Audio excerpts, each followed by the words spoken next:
Very hungry bear. I like this story.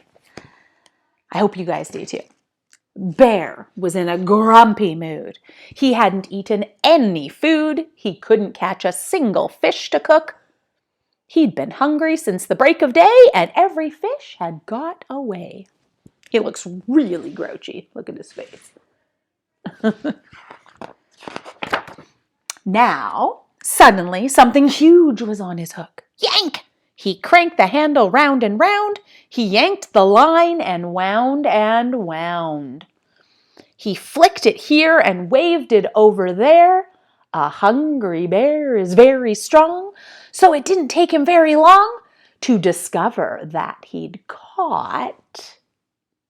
What did he catch? He'd caught a polar bear. Excuse me, said Bear. Do you have to fish there? You are catching all of the fish. I'm sorry, he said as he lifted his head. You can have one of mine if you wish. That's a problem. Then he added with a smile, you can have the whole pile if you'll just find me somewhere to stay. My iceberg is shrinking, and soon I'll be sinking, and my home is such a long ways away. Poor polar bear. We learned about this last year.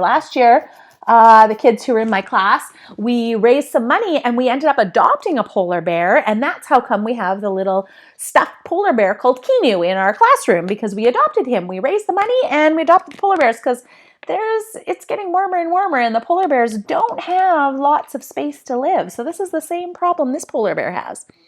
Now a fish to a bear is like a chocolate eclair. It's incredibly hard to resist. So the thought of a pile that would last for a while was an offer too good to be missed. With a splosh and a splish and an armful of fish, Bear led the way through the trees. My cave's over there and I'm happy to share. You can stay for as long as you please. He's going to share with that polar bear. That's nice of him. Let's see. But his guest shook his head. I'm so sorry, he said. While your cave is particularly nice, it's just a bit hot for this coat that I've got, and the fire is melting my ice. So, this one. There we go. Too hot. So, they went to see Mole, and he dug them a hole, which was cooler, but was a bit small. He can only fit his head in. Too small. He needs a much bigger place. They visited Croc on his cool river rock, but he wasn't that helpful at all. Perhaps this is best, said the bear from a nest, but I think that I'm going to sneeze. He's way up in the nest. I don't know how he fits very well. Then he squinted his eyes and he said with a surprise, ah, choo! I'm allergic to trees. So the bear with white hair followed right behind Bear to the only place left they could go, away from the trees and the warm summer breeze.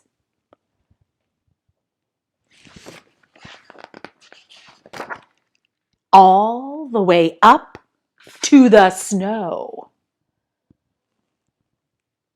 They built him a home with an icy white dome. And Bear left a housewarming dish. With a smile and a wave, Bear went back to his cave.